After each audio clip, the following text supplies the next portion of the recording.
హిజ్కియా అనేటువంటి ఒక రాజు ఉండేవాడు. హిజ్కియా అనేటువంటి రాజు దేవుని యందు భయభక్తులు నిలిపి ప్రతి విషయంలోనూ దేవునికి భయపడి క్రమంగా నడుచుకున్నటువంటి వ్యక్తి. అయితే ఆయనకి ఒక టైంలో ఒక పుండు వచ్చింది. శరీరంలో ఏ భాగంలో వచ్చిందో స్పష్టంగా చెప్పలేదు, కానీ ఓ పుండు వచ్చింది. పుండుల్లో రాజు రాచపుండు అంటారు. పుళ్ళలో రాజు ఉన్నాడు, అది రాచపుండు అంటారు. రాచపుండు అంటే రాజులకు వచ్చిద్దని కాదు, అది మామూలు పుండ్లు వస్తే తగ్గిపోతాయి, కానీ ఈ పుండు వస్తే బాడీని ఇబ్బంది చేసేస్తుంది. ఆ పుండు ఇప్పటి భాషలో చెప్పాలంటే క్యాన్సర్ పుండు అనమాట. అలాంటి ఒక పుండు ఆయన బాడీలో ప్రదేశంలో వచ్చింది. రాజవైద్యులు ఎన్నో రకాల వైద్యాలు, రాజవైద్యులు అంటే మరి తక్కువ వాళ్ళు ఉండరు కదా రాజు అంతఃపురంలో, ఆస్థానంలో. రాజుగారికి వైద్యం చేసే వైద్యులు అంటే మంచి జ్ఞానవంతులు, మంచి పనితనం కలిగిన వాళ్ళనే రాజుగారు కొలువులో పెట్టుకుంటాడు. అంతంత మాత్రం వాళ్ళు ఉండరు. కాబట్టి రాజవైద్యులు చాలా రకాల వైద్యాలు చేస్తున్నారు ఆ పుండుకి. కానీ ఇంతున్న పుండు ఇంత పెరిగిపోతూ ఉంది, పెద్దదైపోతూ ఉంది. ఈ వైద్యం చేస్తే తగ్గాలి కదా, ఇదేంట్రా బాబు పెరిగిపోతూ ఉంది, ఏంటి నా పరిస్థితి అని కదలలేక మెదలలేక అయిపోతున్నాను. ఎలా ఉంది అతని పరిస్థితి అంటే, అతను లేచి మోకాళ్ళ మీద ఉండి దేవునికి ప్రార్థన చేసే పరిస్థితి కూడా లేదు అతనికి. ఈ రాజుకి బెడ్ మీద పరుండిపోయాడు, లేచే పరిస్థితి లేదు, కదలలేని బాడీని అట్లా కదిలించలేని పరిస్థితుల్లో ఉన్నాడు. ఆ పరిస్థితుల్లో రోజు రోజుకి క్షీణించిపోతున్న తన ఆరోగ్యాన్ని గుర్తుపట్టి మనసులో ఓ ప్రశ్న వేసుకున్నాడు. నేను దేవుని యందు భయభక్తులు నిలిపిన వాడిని, నాకు ఏదొచ్చినా దేవునికి తెలియకుండా రాదు. నా జీవితంలో ఆయన కార్యాలు ఎన్నో కన్నులారా చూశాను నేను. ఎందుకంటే ఈ హిజ్కియా అనే రాజు దేవుని యందు భయభక్తులు నిలిపి దేవుని బాగా ప్రేమించే వ్యక్తి. ఒక రకంగా చెప్పాలంటే కొంత ప్రయాణం దేవునితో నడిచిన వ్యక్తినా, దేవుడు చేసిన అద్భుతాలు కన్నులారా చూసినటువంటి వ్యక్తి. గనుక తన పరిస్థితిని మనసులో అనుకున్నాడు, ఏంటి దేవా, కోలుకునేది ఏమన్నా ఉందా? తిరిగి నేను లేచి మామూలుగా సంచరించేది ఏమన్నా ఉందా? లేకపోతే అయిపోతానా? ఒకవేళ నాకు చావే ఉంటే ఆ సంగతి దేవుడు చెబుతాడు కదా. నాకేమో ఈ పుండు తగ్గట్లేదు, ఈ సమస్య పెరిగిపోతా ఉంది, అసలు నేను ఏమవుతాను అన్న ప్రశ్న వేసుకొని మదన పడుతున్నాడు. క్షీణించిపోతున్న ఆరోగ్యాన్ని బట్టి కృంగిపోతున్నాడు. ఆ పరిస్థితుల్లో దేవుని వాక్కు ప్రవక్త అయిన యెషయాకు ప్రత్యక్షమైంది. యెషయా ప్రార్థనలో ఉన్నాడు. దేవుడు యెషయాతో మాట్లాడుతున్నాడు. యెషయా, నువ్వు లేచి వెళ్ళి నా ప్రజల అధిపతి అయిన హిజ్కియా యొద్దకు పో. వెళ్ళి అతను ఇక బ్రతకడు, అతడు ఈ లోకాన్ని విడిచి నా దగ్గరికి వచ్చే అవకాశం ఉంది గనక, అతనికి ఇచ్చిన సమయం అయిపోయింది గనక ఇల్లు చక్కబెట్టుకోమని చెప్పు. ఇల్లు చక్కబెట్టుకోవటం అంటే ఇల్లు బాగా సామాను సర్దుకొని ఊడ్చుకొని బాగా నీట్గా చేసుకోవటం కాదు. బాధ్యతలు అప్పజెప్పుకొని తను చేయాల్సినటువంటివి ఏవైనా ఉంటే అవన్నీ కూడా నెరవేర్చుకోమని చెప్పు. ఎందుకంటే అతనికి నేను ఇచ్చినటువంటి టైం అయిపోయింది, ఇక అతడు బాగుపడేదేం లేదు, అతను నా దగ్గరకు వచ్చేసేటువంటి అవకాశం నేను ఏర్పరిచాను, ఇంకా తీసుకుంటానని దేవుడు యెషయాతో మాట్లాడి పంపించాడు. యెషయా వచ్చాడని వార్త విని రాజుగారు అతన్ని లోపలికి రమ్మన్నాడు. డైరెక్ట్గా రాజు బెడ్ దగ్గరికి వెళ్ళిపోయాడు యెషయా. హిజ్కియా, యెహోవా సెలవిచ్చున్నదేమనగా, సైన్యములకు అధిపతి యెహోవా సెలవిచ్చున్నదేమనగా, నీవు ఆలోచించింది నిజమే, నీకు ఆయన ఇచ్చిన సమయం అయిపోయింది, నీవు బ్రతుకవు, నీ టైం అయిపోతుంది, కనుక నీ ఇల్లు చక్కబెట్టుకో అనే మాట ఆయన మాట్లాడతాడు. ఈ మాట దేవుడు చెప్పమన్నాడు. మరి దేవుడిని నువ్వు ఈ మాట ప్రశ్నించావో ఏమో మరి నాకైతే తెలియదు. దేవుడైతే ఈ మాట చెప్పమన్నాడు, నేను చెప్తున్నాను ఆయన ఇల్లు చక్కబెట్టుకో అని ఆ మాట మాత్రం చెప్పి ఇంకా ఎక్కువ కానీ తక్కువ కానీ ఏం చెప్పకుండా అక్కడి నుంచి బయలుదేరుతున్నాడు. ఒక దైవజనుడి లక్షణం, నిజంగా దేవుని ప్రవక్త లక్షణం అదే. దేవుడు చెప్పమన్నదే చెప్తాడు, చెప్పొద్దన్నది చెప్పడు. ఎంతవరకు మాట్లాడమన్నాడో అంతవరకే మాట్లాడడానికి ఇష్టపడతాడు, అంతకు మించి మాట్లాడడానికి ఇష్టపడడు. తన ప్రవర్తన మీద, తన నాలుక మీద తనకి అదుపు ఉంటుంది. దాన్నే దైవభక్తి సాధకులు గుర్తుపెట్టుకొని సాధన చేయాలి. యెషయాకి 2 తెలుసు. దేవుడు చెప్పినంత వరకు పలకటం తెలుసు, దేవుడు చెప్పంది పలకకుండా మౌనంగా ఉండటం కూడా ఆయనకి తెలుసు. అందుకే మరి అయ్యా నువ్వు అయిపోతున్నావంట, నీ టైం అయిపోయింది రాజా, ఏం అనుకోవాకు అని ఏం మీటింగులు పెట్టలాడా. నీ టైం అయిపోయిందని చెప్తున్నాడు, ఇల్లు చక్కబెట్టుకో వెళ్తున్నాను నేనని చెప్పి వెళ్ళిపోయాడు. ఎప్పుడైతే ఈ మాట చెప్పాడో దైవజనుడు, చెప్పి అలాగా ఆయనున్న ఆ హాల్, రాజు ఉన్నటువంటి ఆ గది దగ్గర నుంచి ఇంకొక గదికి అట్లా, రాజుండే భవంతి అంటే పెద్దది కదా, రాజుగారి కోట అంటే ఏం మనలాగా 2-3 గదులు ఇల్లా, ఎన్నో దర్వాజులు ఉంటాయి, ఎన్నో గదులు ఉంటాయి. రాజున్న గది దాటి 2వ గదిలోకి వెళ్ళక మునిపే ఈ మాట ఎప్పుడైతే యెషయా చెప్పాడో వెంటనే హిజ్కియా గోడ తట్టు మొహం తిప్పుకున్నాడు. ఎందుకు గోడ తట్టు మొహం తిప్పుకున్నాడంటే లేచి మోకాళ్ళేసే పొజిషన్ లేదు, పరిస్థితి లేదు. అందుకే ఆ పడక మీద అలానే ఉండి గోడ తట్టు మొహం తిప్పుకొని కన్నీళ్లు విడుస్తూ, దేవా ప్రభువా, నీ సత్యమును అనుసరించి నీ దృష్టి ఎదుట నేను ఎలా ప్రవర్తించానో, ఎలా బ్రతికానో, ఎంత యథార్థంగా జీవించానో నీకు తెలియదా? ఒక్కసారి నీ దాసుడనగు నన్ను కృపతో జ్ఞాపకం చేసుకో అని ఒక పెద్ద ప్రార్థన కాదు, చాలా చిన్న ప్రార్థన చేశాడు.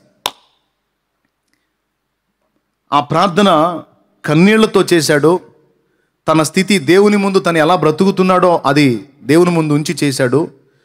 మళ్ళా ఇంకొక డౌట్ వచ్చింది, నేను మంచిగా బతుకుతున్నాను కనుక బాగు చేయంటే మళ్ళా మరి దేవుని దృష్టిలో నేను ఎలా ఉన్నానో, అందుకని నా మంచిని దేవుని ముందు ఎక్స్పోజ్ చేయటం కాదు, ఆయన కృపను బట్టి కనికరించమని అడుగుదామని ఈ మాట కూడా అడ్డం పెట్టాడు. కృప, నీ కృపను బట్టి నన్ను జ్ఞాపకం చేసుకో అని. ఆ ప్రార్థన, చిన్న ప్రార్థన చేశాడు.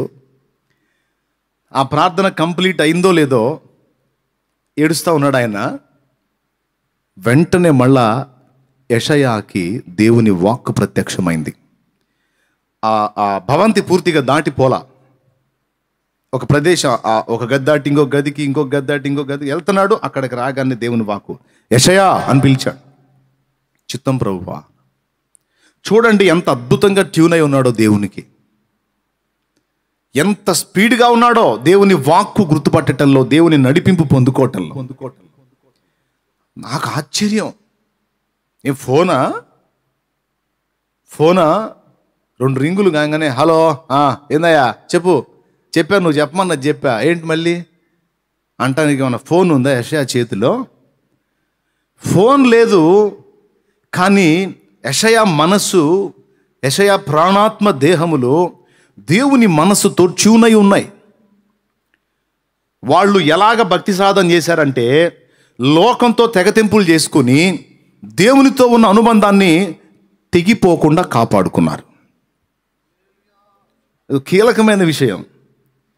సహజంగా జరిగేది ఏంటంటే, ఎక్కువ శాతం దేవునితో తెగతెంపులు చేసుకొని లోకం మిస్ కాకుండా ట్యూన్ చేసుకొని ఉండే దరిద్రపు తత్వమేమో మనది. కానీ ఆత్మీయ జీవితంలో పరాకాష్ఠకు చేరిన భక్తుల విధానం ఎలాంటిదంటే, ఈ లోకంతో తెగతెంపులు చేసుకుంటారు. లోకంలో ఉంటున్నామన్న పేరుకే ఉంటారు, కానీ దానికి మాకు సంబంధం లేదన్నట్టు బతుకుతారు. ఎంతమందితో సంబంధం తెగిపోయినా ఇబ్బంది లేదు, ఎలాంటి పరిస్థితులతో సంబంధం తెగిపోయినా ఇబ్బంది లేదు, కానీ ఆయనతో సంబంధం మాత్రం తెగకూడదు. ఆ అనుబంధాన్ని, దేవునితో ఉన్న ఆ లింక్ని చాలా పటిష్టంగా కాపాడుకుంటూ ఉంటారు. ఒక యెషయా జీవితమే కాదు, మీరు బైబిల్లో ప్రఖ్యాతి గంచిన ఏ భక్తుడైనా మీరు కనిపెట్టండి, దేవునితో బాగా అనుసంధానమై ఆయన మనసుతో మమేకమై ఉంటారు. అలా ఏకత్వం పొందడానికి లోకంలో చాలా వాటిని వాళ్ళు విసర్జిస్తారు. చాలా వాటిని కాదు, దాదాపు సమస్తాన్ని పక్కన పెట్టినట్టే. ఏదన్నా దేవునికి నాకు మధ్య అడ్డుగా వచ్చేది ఏదన్నా ఉంటే అది దూరమైపోవాలి. నాకేది కూడా ఆయనకి నాకు మధ్యనున్న అనుబంధాన్ని తెంచేది కావద్దు. అలాంటిది ఏదన్నా ఉంటే దాన్నైనా పోగొట్టుకుంటాను, కానీ దేవునితో ఉన్న అనుబంధాన్ని మాత్రం పోగొట్టుకోను అన్న స్థిర తీర్మానమే నాటి భక్తులది. అబ్రహాం లైఫ్ని మీరు ఒక్కసారి గమనించండి. లేక పుట్టినటువంటి కొడుకు 100 సంవత్సరాల ప్రాయములో ఇచ్చినటువంటి వాగ్దాన సంతానం. మాట చెప్పి ఇచ్చాడు దేవుడు ఇస్సాకుని. ఇచ్చాడు కదా దేవుడు, వాగ్దానం చేసి మరి ఇచ్చాడు కదా అని చాలా అల్లారు ముద్దుగా పెంచుకుంటున్నాడు. చాలా ప్రేమిస్తున్నాడు. శారమ్మ ప్రేమిస్తుంది, అబ్రహాం ప్రేమిస్తున్నాడు. వాళ్ళ ఆనందానికి అవధులు లేవు. ఆ పుట్టిన బిడ్డ అంతయి పెద్దవాడయ్యాడు. ఒక 16 నుంచి 18 ఏళ్ల ప్రాయంలోకి వచ్చాడు. ఆ ఏజ్లోకి వచ్చినాక ఎంత అల్లారు ముద్దు అయిపోయాడంటే ఇక ఆ బిడ్డే ప్రాణం అన్నట్టు అయిపోయాడు. అయితే ఓ రోజు దేవుని వాక్కు ప్రత్యక్షమైంది. దేవుడు అబ్రహాముని పరిశోధించాడు అని రాయబడి ఉంది. అంటే అబ్రహాము నాకు ఏ స్థాయిలో విధేయుడై ఉంటాడు, అబ్రహాం అసలు నన్ను ఏ స్థాయిలో ప్రేమిస్తున్నాడు, నాకు ఏ స్థాయిలో విధేయత చూపుతాడు అనేది మరి ఆయన పరిశీలించాలనుకున్నాడు, పరిశోధించాడు. ఆదికాండం 22లో ఈ మ్యాటర్ ఉంటుంది. ఓ రోజు దేవుని వాక్కు ప్రత్యక్షమైంది. అబ్రహామా పిలిచాడు దేవుడు. చిత్తం ప్రభువా. ట్యూనై ఉంటారు కదా, పలికాడు. నీవు ప్రేమించుచున్న ఇస్సాకు, నీవు ప్రేమించు ఇస్సాకు నీ కుమారుడు.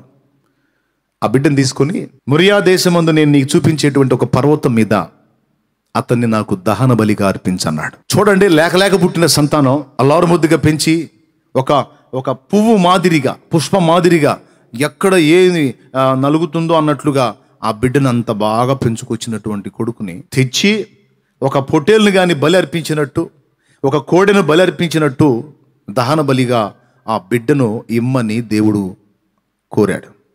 ఒక తండ్రిగా, ఒక తల్లిగా మనం కన్న బిడ్డలకి అంత జ్వరం చేస్తే కొంచెం నలతగా వాడు బబ్బు ఉంటేనే అల్లాడిపోద్ది మన ప్రాణం, అవునా?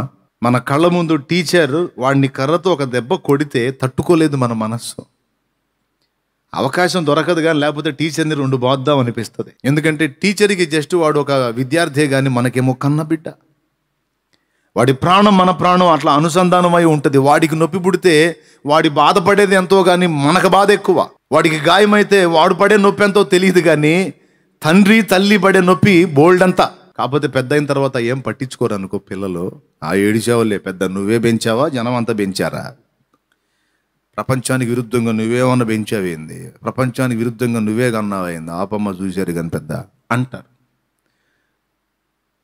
ఏమని అనాలన్నా కూడా ఇక నాకు ఎట్లనో అనిపిస్తుంది. ఒరే గాడిద, అందరూ పెంచారు, ఓకే, అందరి సంగతి తీసి పక్కన పెట్టు, మిమ్మ సంగతి, మీ నాయన సంగతి నువ్వు జాగ్రత్త పట్టించుకోవాలంటాను నేను. సరేలే, అదంతా పక్కన పెడదా. మళ్ళా అమ్మ నాన్న ఏడిపించే వాళ్ళకి మళ్ళీ బాధ వేస్తుంది. వేసిందిలే, నన్ను తిట్టుకొని పర్వాలేదు. సరే, పాయింట్కి వస్తాను. వాడికి జ్వరం వస్తేనే తట్టుకోలేం మనం, వాడికి ఇంత గాయమైతేనే మనం నొప్పి పడతాం. అలాంటిది ఆ కొడుకుని తీసుకొచ్చి ఎగ్దం ప్రాణం తీసి కాల్ చేయమని దేవుడు చెప్పాడంటే ఎంత ఒత్తిడో చూడండి ఆ తండ్రికి, ఆ తండ్రి హృదయానికి. కానీ ఒక్క మాట అంటే ఒక్క మాట కూడా దేవుడు అనలా. ఏమిటయ్యా నేనిమ్మని అడిగానా? 75 ఏళ్ల వయసు ఉన్నప్పుడు నన్ను దర్శించి పిలిచి ఆశలు ఉడిగిపోయిన నాకు ఆశ పెట్టావు. కొడుకునిస్తాను, నీ సంతానాన్ని ఆశీర్వదిస్తాను, అట్లా చేస్తాను, ఇట్లా చేస్తానని అప్పుడు ఆశ పెట్టి 25 ఏళ్ల నిరీక్షణ ఎదురు చూసి కళ్ళు కాయలు కాసినాయి. ఎప్పుడో చెప్పి ఎప్పుడో ఇచ్చావు, ఏదో ఇచ్చావులే అని అలారం ముద్దుగా పెంచి అంతటా అని చేస్తే ఇప్పుడు తీసుకొచ్చి చంపేసి తగలేసి అంటావేంటి, దహన బలిగా అర్పించమంటావేంటి? ఇంకొకటి ఏదన్నా అడుగుదేవా, తప్పకుండా చేస్తా, ఇది మాత్రం నేను చెయ్యను. అవసరమైతే నా ప్రాణం అడుగు, తీసుకో, కానీ నా బిడ్డను మాత్రం నా చేతులతో ఆ పని నేను చెయ్యను అనలా. ఎందుకు తెలుసా? అబ్రహాంకి ఒక్కటి తెలుసు. ఏంటి అంటే, ఒక మోడు, పూర్తిగా ఎండిపోయిన ఒక మోడు చిగురు పెట్టడానికి ఏమాత్రం అవకాశం లేని, పూర్తిగా ఎండిపోయి కాలిపోయిన ఒక మోడు ఎలాంటిదో నేను, నా భార్య, మా బ్రతుకులు అలాంటి మా బ్రతుకులకు అసలు ఎండిపోయి ఏమాత్రం అవకాశం లేనటువంటి మోడుకి చిగురు పుట్టించింది ఆయన. స్తోత్రం. ఆ చిగురుని తనే అడిగాడు. ఓకే, ఒకవేళ ఆ చిగురిని తను తీసుకుంటే, అసలు లేని మోడుకి పుట్టించింది ఆయన కదా, పుట్టించిన వాడు ఒకవేళ తీసుకుంటే, తీసుకున్నవాడు తిరిగి మళ్ళా నాకు ఇవ్వడానికి సమర్థుడో. నేను నమ్ముతున్నా, నాకు తెలుసా సంగతి. కాబట్టి నేనెందుకు సందేహించాలి? ఆయన ఏదడిగినా, ఆయన ఒక మాట అన్నాడు, నీవు ప్రేమించు ఇస్సాకునన్నాడు. ఓహో, నేను ఎక్కువగా డిపెండ్ అయిపోయానేమో వీడి మీద, ఎక్కువ మమకారం నేను చేసుకున్నానేమో, ఏ కారణమో అసలు తెలియదు. మొత్తానికైతే నన్ను నీవు ప్రేమించు దాన్ని తెచ్చి బలిపీఠం మీద పెట్టేమన్నాడు. I'm ready. దేవా,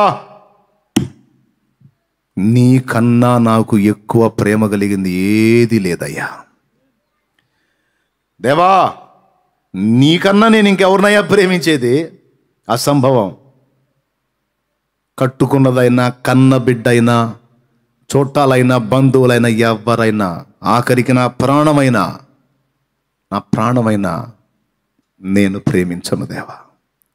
అసలు ప్రేమించనంటే కుటుంబాన్ని, అందరినీ ప్రేమించనని కాదు, నీకంటే ఎక్కువగా. కాబట్టి నాకు ఎవరైనా నీ తర్వాతే. అది ఇక్కడ మెయిన్. యెషయాకి దేవుడు అలా అందుబాటులో ఉండటానికి కారణం, యెషయా దేవునికి అలా అందుబాటులో ఉండటానికి కారణం, భక్తులందరికీ దేవుడు ఫోన్లో వాళ్ళ చేతుల్లో లేవు కానీ పిలిస్తే పలుకుతున్నాడు.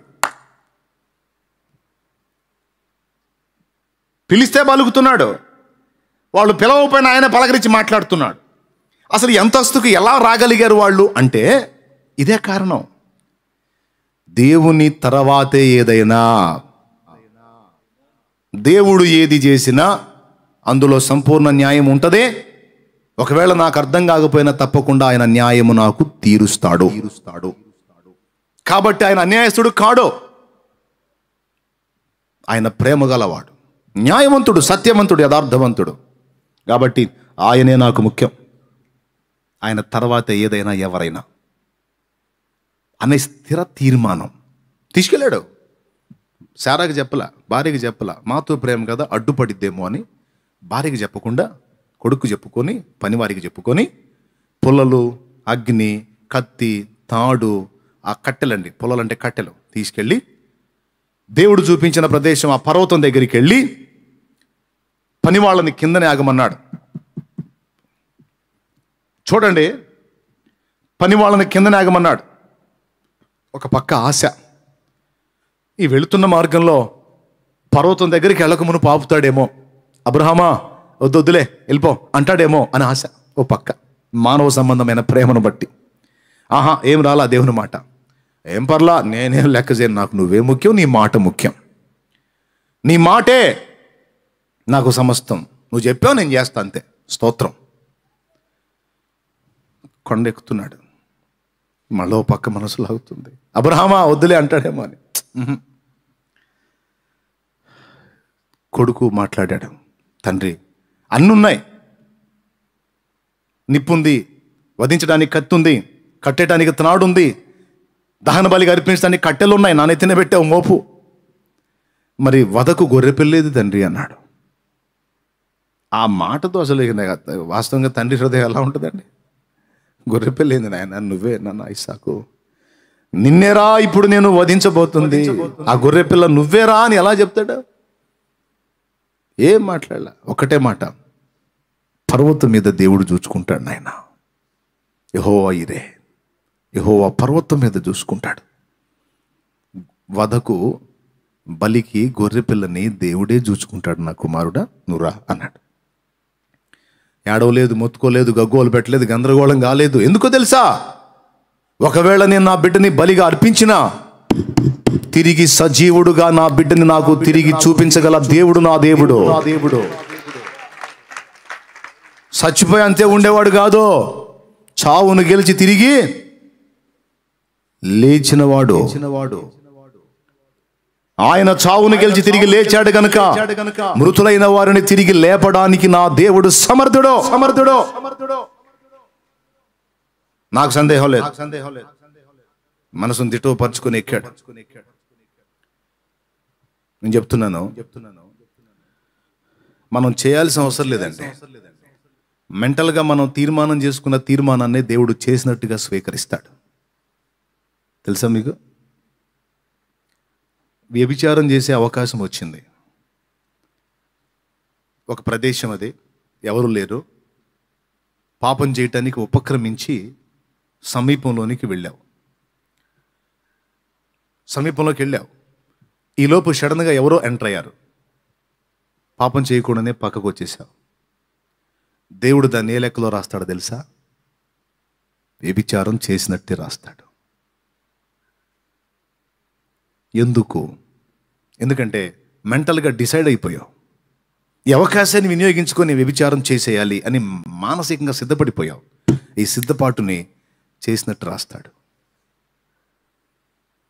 చేయొద్దు, ఈ అవకాశం నేను వినియోగించుకోవద్దు, అమ్మో నన్ను ఇది లాగుతుంది, పాపం ఆకర్షిస్తుంది, బాబోయ్ నేను తప్పించుకోవాలి అని ఎటోకటు తప్పిపోతే బాగుండి, శోధన తప్పిపోతే బాగుండని అల్లాడుతుంటావు చూడు. ఆ ఘట్టాన్ని నువ్వు చేయనట్టు రాస్తాడు. అంటే నీ అంతరంగంలో నువ్వేమనుకుంటున్నావో దాన్ని దేవుడు సీరియస్గా తీసుకుంటాడు.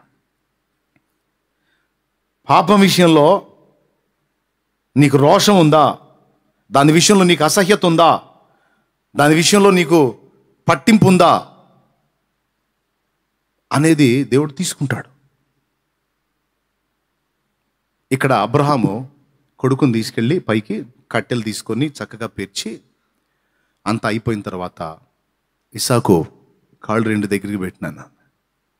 అర్థమైపోయింది ఇస్సాక్కి నేనే గొర్రె పిల్లనని. కానీ ఆ పెంపకం చూడు ఎలా పెంచాడో. తండ్రికి దగ్గర కొడుకండి ఇస్సాకంటే, దేవునికి స్తోత్రం కలుగునుగాక. పనికిమాలిన కొడుకులు కాదు. తండ్రి నందంటే కొడుకు పంది అనే కొడుకులు ఉన్నారు కొంతమంది. అట్లాంటి కొడుకు కాదు. కొంతమందికి భౌతికమైన కొడుకులు ఉంటారు, కొంతమందికి ఆత్మీయ కొడుకులు కూడా అంతే ఉంటారు. కొంతమంది ఆత్మీయ తండ్రి ఒకటి చేతి ఇంకొకటి చేయబోతారు. వారు అది కాదురా బాబు దారి, ఇది పద్ధతి, ఇది విధానం అంటే నచ్చదు. ఇస్సాకు విధేయుడైన కొడుకు. ఒకవేళ మీరు ఆత్మీయ పిల్లలై ఉంటే, కుటుంబంలో భౌతికమైన పిల్లలై ఉన్న, ఆత్మీయ పిల్లలై ఉన్న, విధేయులైన బిడ్డలుగా ఉండినట్లు బహు జాగ్రత్త పడాల్సి ఉంది. ప్రైజ్ ది లార్డ్, హల్లెలూయా. నాన్న కాళ్ళ దగ్గరికి పెట్టు అంటే, ఎందుకు నాన్న నీకేమన్నా పిచ్చెక్కిందా అనలా, దగ్గర పెట్టేశాడు. చేతులు వెనక్కి పెట్టి నా కుమారుడు అన్నాడు. రెండు చేతులు అలాగ వెనక్కి పెట్టేశాడు, కట్టేశాడు. కాళ్ళు చేతులు కట్టేశాడు.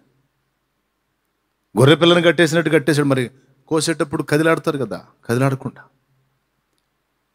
అలాంటి విధేయుడైన కొడుకును చూస్తే తండ్రి గుండె ఎంత కొట్టుకుంటుందో ఊహించండి. మీకు ఒక వాస్తవం చెప్పనా? ఒక నిజం, ఒక మంచి నిజం. ఎందుకు అబ్రహాం చేత దేవుడు ఆ పని చేయించాడు తెలుసా? ఒక కారణాన్ని బట్టి చెప్తాను నేను. చెప్పిన మాట చెప్పినట్టు వింటే ఆ కొడుకు మీద అమితమైన ప్రేమ కలిగిద్ది. విధేయుడైన బిడ్డ అంటే ఏ తండ్రికైనా మిక్కిలి మక్కువ. ఇస్సాకు లోబడ్డాడు. అలాగూ కొడుకునెత్తి ఆ కట్టెల మీద పండుకోబెట్టాడు, బలిపీఠం మీద. ఈ సన్నివేశాన్ని చెప్పుకుంటుంటే కాదు కానీ రియల్గా ఒక్కసారి ఊహించి చూడండి ఎంత హృదయ విదారకంగా ఉంటుందో. చెప్పినట్టు ఏ ఒక్క ఎదిరింపు లేదు. ఏంటన్నా నువ్వు చేసే పని, చస్తే నువ్వు చావు, నన్ను చంపుతావా? పిచ్చెక్కిందా నీకు? దేవుడు ఇలాంటి మాట చెప్తాడా? దేవుడు ఇలా చేయమంటాడా అని ఏదో రకరకాల మాటలని. దాదాపు 18 ఏళ్ళ ఈడుగలవాడు కట్టెల మోపు మోసాడంటే చిన్నపిల్లవాడు మోస్తాడా? యవన ప్రాయానికి వచ్చాడు.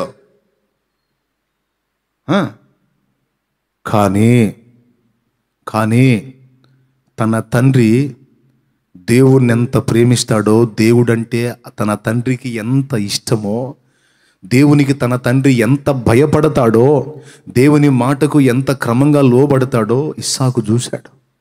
అందుకే ఏంటి నాన్న ఈ పని, ఒక్క మాట బదులు చెప్పాల, మౌనంగా అప్పచెప్పుకున్నాడు. ఎందుకంటే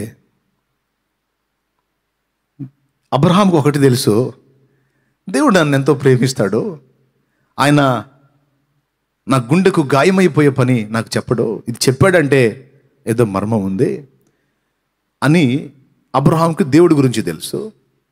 ఇస్సాకేం తెలుసా, మా నాన్న ఆయనన్నా చచ్చిపోవటానికి ఇష్టపడతాడు కానీ నేను చచ్చిపోవటానికి మా తండ్రి ఇష్టపడ్డాడు. నా తండ్రికి నేనంటే ఎంతో ప్రేమ. Praise the lord. నా తండ్రికి నేనంటే ఎంతో ప్రేమ.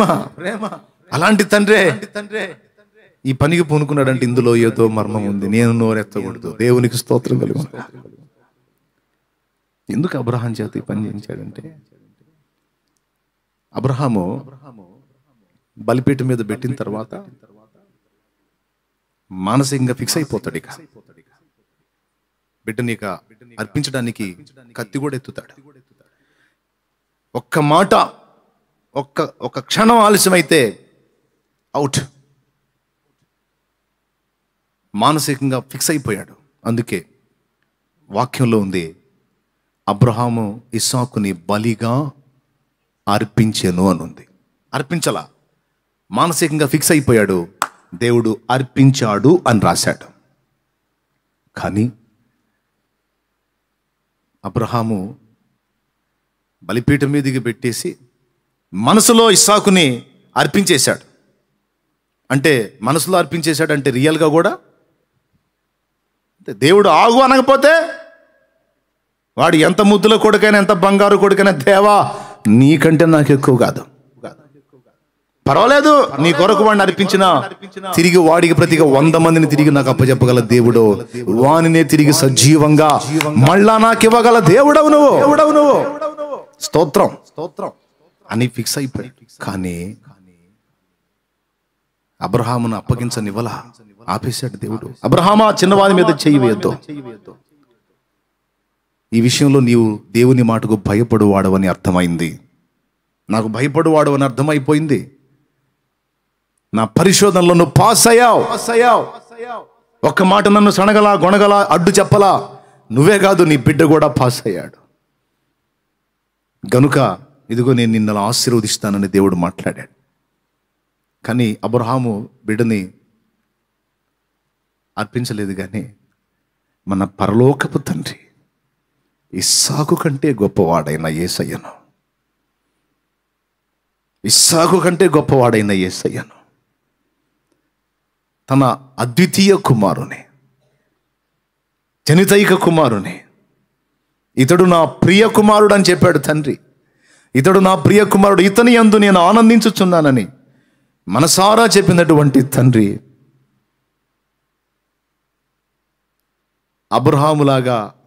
అబ్రహామునైతే ఆపాడు. కానీ ఆయనైతే మనందరి కొరకు తన అద్వితీయ కుమారుని, ప్రియమైన కుమారుని, ఆనందింపజేసిన కుమారుని, విధేయుడగు కుమారుని, మనందరి కోసం తన ప్రియమైన కుమారుని బలిగా అర్పించాడండి, అర్పించేశాడు.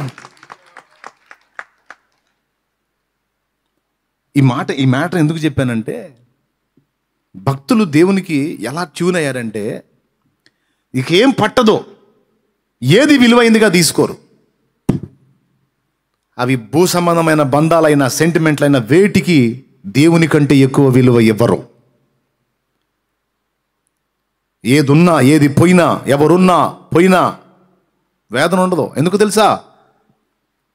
ఉంటే ఇక్కడ ఉంటారు, లేకపోతే ఆయన దగ్గర ఉంటారు. అసలు లేకుండా అయితే పోరు, ఉంటే ఇక్కడ లేకపోతే అక్కడ. కాబట్టి అమ్మో ఏమైపోతాడో, అబ్బాయి ఏమైపోతాడో, అమ్మ ఏమైపోతుందో, ఆయన ఏమవుతాడో, ఆమె ఏమవుతుందో, వీళ్ళు ఏమవుతారు, వాళ్ళు ఏమవుతారో, అమ్మో వీళ్ళకి ఇలాగైపోయింది, వీళ్ళే, ఈ చింతే ఉండదు. ఉంటే ఎక్కడ, లేకపోతే ఆయన దగ్గర భద్రంగా. దేవునికి స్తోత్రం కలుగునుగాక.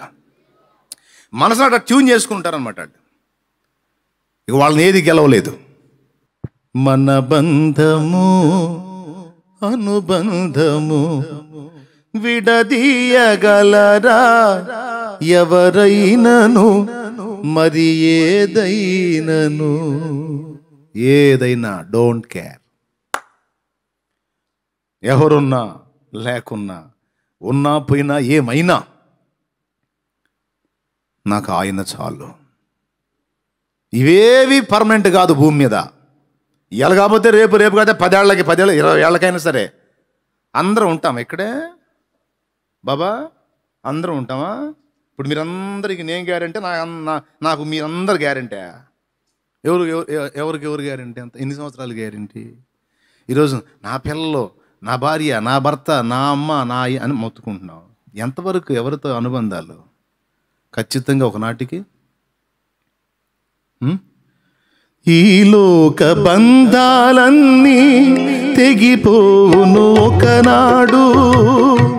ఈ లోక బంధాలన్నీ తెగిపోవును ఒకనాడు. నా తండ్రి మన అనుబంధం విడిపోదు ఏనాడు.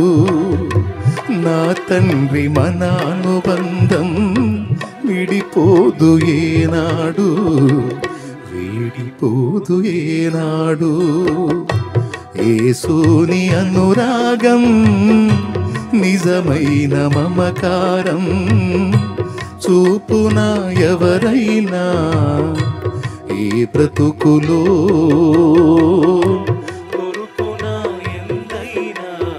మంచినీళ్ళ చెరువులో ఉపవాసం ఉన్న ఆ రోజు, ఉపవాసం ఉండి మంచినీళ్ళ చెరువులో బాగా నీళ్లు దప్పికయ్యి నీళ్లు తాగుదామని చెరువులో దిగా. ఇటుపక్క 20 మంది తమ్ముళ్ళు ఉపవాసంలో ప్రార్థన చేస్తున్నారు. చెరువు కట్ట మీద దావీదు అన్న ఇక్కడే ఉన్నాడు. నేను మంచినీళ్ళు దప్పికవుతున్నాయి, ఫాస్టింగ్ ఉంది కదా, తాగుదామని చెరువులో దిగాను. మెట్లు ఉన్నాయి, దిగాను. నీళ్లలో ఉన్న మెట్టు అలాగుంటుందని అప్పటిదాకా తెలియదు నాకు.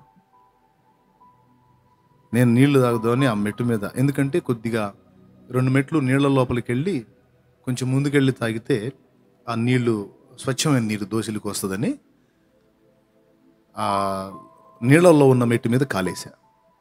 ఇక అంతే, జారింది. కరెక్ట్గా నేను పడిన ప్రదేశంలోనే ఒక లోతైన గుంట ఉంది. ముందుకు పడితే ఏదో కాళ్ళు చేతులు ఆడించి ఓ పక్కన వద్దాం. అసలు మనకి ఈత చేత కాదు, ఈదటం రాదు, మనకి ఈత శాస్త్రం తెలియదు. సో బోర్ల పడితే అది వేరు, ఇట్లా వెనక్కబడ్డా పడి ఇక దంద వెళ్ళిపోతాం నా లోపలికి. కన్ఫామ్ ఆ క్షణంలో ఇక నాకేం అర్థం కాల, ఏం చేయాలో కూడా అర్థం కాల. అయిపోయాను రా బాబు, వెళ్ళిపోతున్నాను చెరువులోకి. ఇక్కడ దాకా వెళ్ళిపోయాను, ఎవరో అలా పట్టుకుని ఆపేసినట్టు ఆగిపోయా. నిజమండి, నిజంగా దేవుడు ఆ క్షణాన్ని అడ్డుపడకపోతే దాదాపు 10 సంవత్సరాల క్రితమే షాలేంరాజు అనేవాడి సేవ అయిపోయి ఉండేది. 10 ఏళ్ల క్రితమే, 10 ఏళ్ల క్రితం జరిగింది ఇది. అప్పుడే అయిపోయి ఉండేది సేవ. ఆశ్చర్యం, అలా పట్టుకుని. వాస్తవంగా పై మెట్టే అంతగా ఉంటే ఇంకా లోపల నీళ్ళలో ఉన్న మెట్లు ఇంకెంతగా ఇదిగా ఉంటాయి. అవును, మెట్టు మీద నుంచి జారి ఇంకో మెట్టు మీదకి ఇంకా అలాగ వెళ్ళిపోవటమే కదా. కానీ ఆశ్చర్యం, దావీదు కళ్ళారా చూశాడు. నేనేమో నాగానా లేకపోతే బ్యాలెన్స్ గట్రా, అద్దుకో తనే సాక్షి. మనోడు వీరావేశంతో పరిగెత్తుకుంటూ వస్తున్నాడు, అల్లంత దూరం నుంచి పరిగెత్తుకుంటూ వచ్చి నన్ను లాగటానికి ట్రై చేస్తే ఏం జరిగిందో తెలుసా? మనోడు కూడా లోపల పడతాడు. నన్ను బయటికి తీయటం ఇవ్వగానే ఇంకా నా మీదే పడతాడు వచ్చి, ఎందుకంటే మనోడు కూడా అక్కడే కాలేస్తాడు కాబట్టి. దేవునికి మహిమ. సో తను నన్ను అందుకోలేడు, ఒకవేళ వచ్చిన అంత లాంగ్లో ఉన్నాడు. కానీ చూస్తున్నాడు, నేను పట్టం చూస్తున్నాడు. చెరువు కట్టకి ఇటుపక్కన 20 మంది తమ్ముళ్ళు ఫాస్టింగ్లో ఉండి ప్రేయర్ చేస్తున్నారు. నా కుటుంబం పెద్దది, బోల్డ్ అంతమంది కుటుంబ సభ్యులు ఉన్నారు. చెరువు కట్ట మీద ఒకడు నన్ను గమనిస్తానే ఉన్నాడు, తను ప్రార్థన చేసుకుంటా. సో ఇంతమంది ఉండి కూడా ఆ క్షణం చూడండి, ఎంతమంది ఉన్నా ఆదుకునే పొజిషనేనా? అందుకు ఒడ్డుకు వచ్చి చెరువు కట్టకి అటు పక్కకు వచ్చి, ఇక నీళ్లు దప్పికెట్టిపోయిందో యేసు రక్తమే జయం, దేవునికి స్తోత్రం. పెన్ను పేపర్ తీసుకున్నప్పుడు దేవుని ఆత్మ ప్రేరణలో రాసుకున్న పదాలు. అమ్మైన మరచేను కొన్ని వేళలా, మరువక నువ్వు కాచేవు అన్ని వేళలా. అమ్మైన మరచేను కొన్ని వేళలా, మరువక నువ్వు కాచేవు అన్ని వేళలా. నా మంచి స్నేహితుడా మరువలేను నీ ప్రేమ, నా మంచి స్నేహితుడా మరువలేను నీ ప్రేమ. నీ ప్రేమ మరచుట కంటే మరణమే మేలు సుమా, నిన్ను వీడి బ్రతుకుట కంటే మరణమే మేలు సుమా, మరణమే మేలు సుమా. యేసుని అనురాగం నిజమైన మమకారం, చూపున ఎవరైనా ఈ బ్రతుకులో, దొరుకునా ఎందైనా ఈ జగతిలో. యేసుని అనురాగం.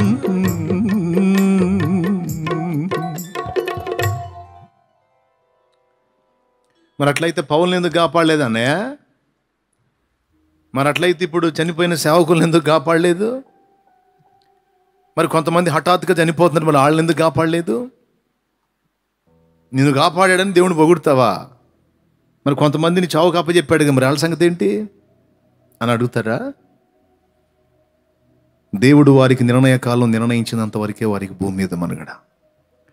ఆ నిర్ణయ కాలం వచ్చేంత వరకు ముందుగానే సాతాను దెబ్బతీయటానికి ఎన్నో దాడులు చేస్తాడు. వాటన్నిటిలో నుండి కంటి పాపలా కాపాడుకుంటూ ఉంటాడు. అవును, పౌల్ని ఎందుకు కాపాడలేదు అన్నారు? పౌల్ని కాపాడలా దేవుడు?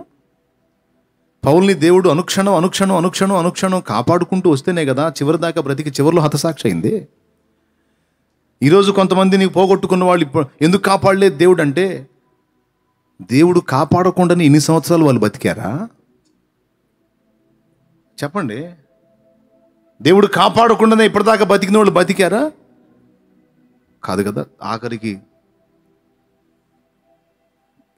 సామాన్య మనుషులైనా హతసాక్షులైనా దేవుని పిలుపు అందుకున్నటువంటి దేవుని పాత్రలైనా దేవుడు నిర్ణయించిన నియామక కాలాన్ని బట్టి ఆయన నిర్ణయ కాలం వరకు భూమి మీద మనుగడ సాగుతుంది. ఆయన చిత్తమైతే ఆయన పిలుచుకుంటాడు. ఇంకా మనుగడ ఉంచి ఉంటే ఆయన అద్భుతంగా కాపాడుకుంటాడు. ఇప్పటిదాకా జీవించి ప్రభు దగ్గరికి చేరినటువంటి భక్తులు ఇక విశ్రాంతి పొందటం దేవుని సంకల్పమై ఉంటే దేవుడు తీసుకుంటాడు. ఇంతకంటే మంచి స్థలంలో వారు ఉన్నారు, ఇంతకంటే ఆశీర్వాదకరమైన స్థలంలో వారు ఉన్నారు. మనం ఏ భక్తుల గురించి అయితే గొప్పగా చెప్పుకుంటున్నామో ఆ మహనీయ భక్తులందరినీ వాళ్ళు కలుసుకొని వాళ్ళతో ఆ ఆనంద పరవశంలో వాళ్ళు ఉన్నారు.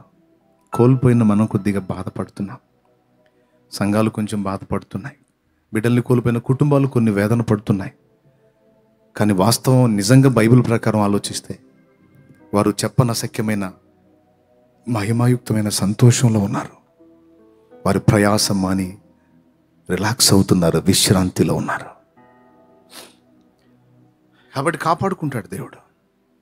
సమయం ఇచ్చినంత వరకు, సమయం అయిపోతే అప్పగిస్తాడు, తీసేసుకుంటాడు. ఆశ్చర్యతలో కాపాడాడు, అప్పుడు వాడుకున్నా. ఎన్ని బంధాలున్నా, ఎవరితో ఎన్ని అనుబంధాలున్నా ఖచ్చితంగా అన్నీ తెంచేసుకుని ఆయన దగ్గరికి చేరాలి. మనం వచ్చేటప్పుడు ఆయనే మనకు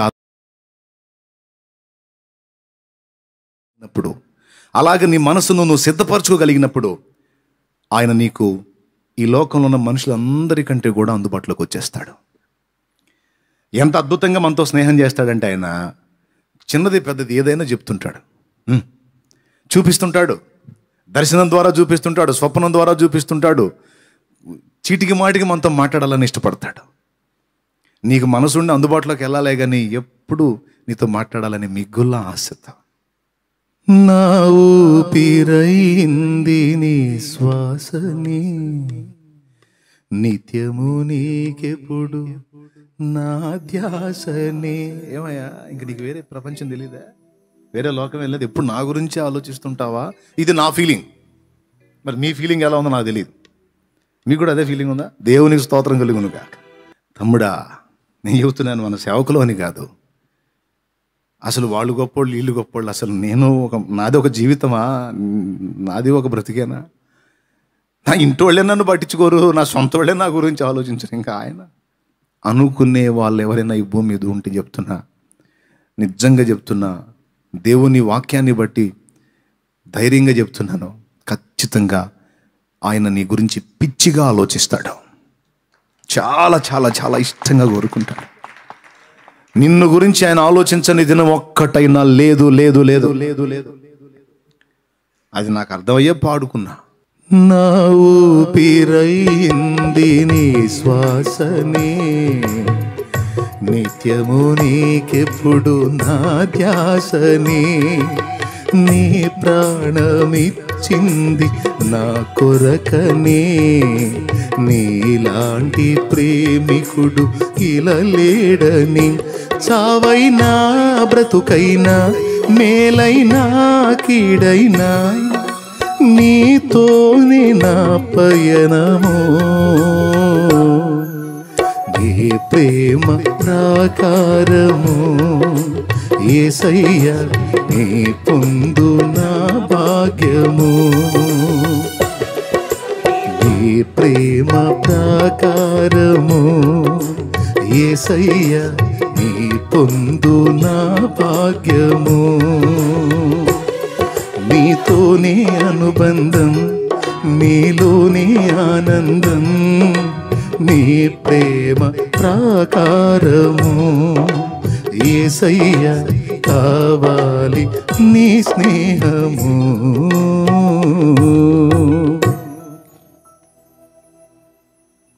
యెషయా అలా ట్యూన్ అయినోడు దేవుడికి. దేవుడే ప్రపంచం. అబ్రహాం అలా ట్యూన్ అయ్యాడు దేవునికి. అందుకే పిలిస్తే పలుకుతాడు. ఎవరు పిలిస్తే?